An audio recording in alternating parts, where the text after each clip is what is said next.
ದೇವಸ್ಥಾನದಲ್ಲಿ ಕದೀಲಿಕ್ಕೆ ಬಂದು ನಿದ್ದೆ ಮಾಡಿರುವಂತಹ ಕಳ್ಳ ಕದ್ದ ವಸ್ತುಗಳನ್ನ ಅದನ್ನು ಸಮೇತ ತಗಲಾಕೊಂಡಿರುವಂತಹ ಕತ್ತರ್ನ ಕದಿಯಲು ಬಂದಂತಹ ಕಳ್ಳನನ್ನ ದೇವರೇ ಮೂರ್ಛೆ ತಪ್ಪಿಸ್ತಾ. ಹಾಗಾದ್ರೆ ದೇವಸ್ಥಾನದಲ್ಲಿ ಕದೀಲಿಕ್ಕೆ ಬಂದು ನಿದ್ದೆ ಮಾಡಿರುವಂತಹ ಕಳ್ಳ ಕದ್ದಂತಹ ವಸ್ತುಗಳನ್ನ ಅಲ್ಲೇ ಇಟ್ಕೊಂಡು ನಿದ್ದೆ ಮಾಡಿದ್ದಾನೆ. ಕದ್ದ ವಸ್ತುಗಳ ಸಮೇತ ತಗಲಾಕೊಂಡಿರುವಂತಹ ಕತ್ತರ್ನ ಕದಿಯಲು ಬಂದಂತಹ ಕಳ್ಳನನ್ನ ದೇವರೇ ಮೂರ್ಛೆ ತಪ್ಪಿಸ್ತಾ. ಹಾಗಾದ್ರೆ ರಾತ್ರಿ ಕದಿಲಿಕ್ಕೆ ಬಂದವ ಬೆಳಿಗ್ಗೆಯವರೆಗೂ ಕೂಡ ಗಡದ ನಿದ್ದೆ.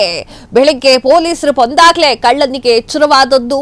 ಇದು ಜಾರ್ಖಂಡ್ನ ಸಿಂಗ್ ಭೂಮ್ ಪ್ರದೇಶದಲ್ಲಿ ನಡೆದಿರುವಂತಹ ಘಟನೆ. ಸಿಂಗ್ ಭೂಮ್ನ ಕಾಳಿ ದೇವಸ್ಥಾನದಲ್ಲಿ ನಡೆದಿರುವಂತಹ ಅಚ್ಚರಿಯ ವಿಚಾರ ಇದು ವೀಕ್ಷಕರೇ. ಕಳ್ಳನ ಪಕ್ಕದಲ್ಲಿಯೇ ಇತ್ತು 10 ಲಕ್ಷ, ಅಂದ್ರೆ 10 ಲಕ್ಷ ಅಲ್ಲ, ಲಕ್ಷ ಬೆಲೆ ಬಾಳುವಂತಹ ಆಭರಣ. ಕಾಳಿ ದೇವಾಲಯದ ಮುಂದೆಯೇ ನಿದ್ರೆಗೆ ಜಾರಿರುವಂತಹ ಕಳ್ಳ ಕದಿಯಲು ಬಂದು ಒಳಗೆ ಬಂದು ನಿದ್ದೆ ಮಾಡಿರುವಂತಹ ಕಳ್ಳ ನಿದ್ದೆ ಮಾಡಿದ್ಯಾಕೆ ಎನ್ನುವಂತಹ ಪ್ರಶ್ನೆ. ಕಳ್ಳನನ್ನ ನಿದ್ದೆಗೆ ಜಾರುವ ಹಾಗೆ ಮಾಡುತ್ತಾ ಕಾಳಿ ದೇವಿ ಎನ್ನುವಂತಹ ಪ್ರಶ್ನೆ ಕೂಡ ಈಗ ಮೂಡಿದೆ. ಗಡತ್ತಾಗ ಎಣ್ಣೆ ಹೊಡ್ಕೊಂಡು ಬಂದಿರ್ತಾನೆ, ಕದ್ದು ಬಿಡೋಣ ಅಂತ ಹೇಳಿ ತಗಲಾಕೊಂಡಿದ್ದಾನೆ. ಎಣ್ಣೆ ಡೋಸ್ ಜಾಸ್ತಿ ಆಗಿರುತ್ತೆ, ನಿದ್ದೆ ಎಳೆದಿರುತ್ತೆ. ಯಾವ ಬ್ರ್ಯಾಂಡಿಂದ ಏನು ಹಾಕೊಂಡ್ ಬಂದಿದ್ನೋ ಏನೋ, ದೇವಸ್ಥಾನದಲ್ಲಿ ಕಳ್ತನ ಮಾಡೋಣ ಅಂತ ಹೇಳಿ ಕೆಟ್ಟ ಯೋಚನೆ ಬಂದಿರುತ್ತೆ. ದೇವ್ರ ಮುಂದೆ ಹೋಗಿ ಎಲ್ಲದನ್ನು ಇಟ್ಕೊಂಡಿದ್ದಾನೆ. ಅದಾದ ನಂತರ ಎಣ್ಣೆ ಹೊಡೆದಿದ್ದು ಜಾಸ್ತಿ ಆಗಿರುತ್ತೆ, ಮಲ್ಕೊಂಡಿರ್ತಾನೆ.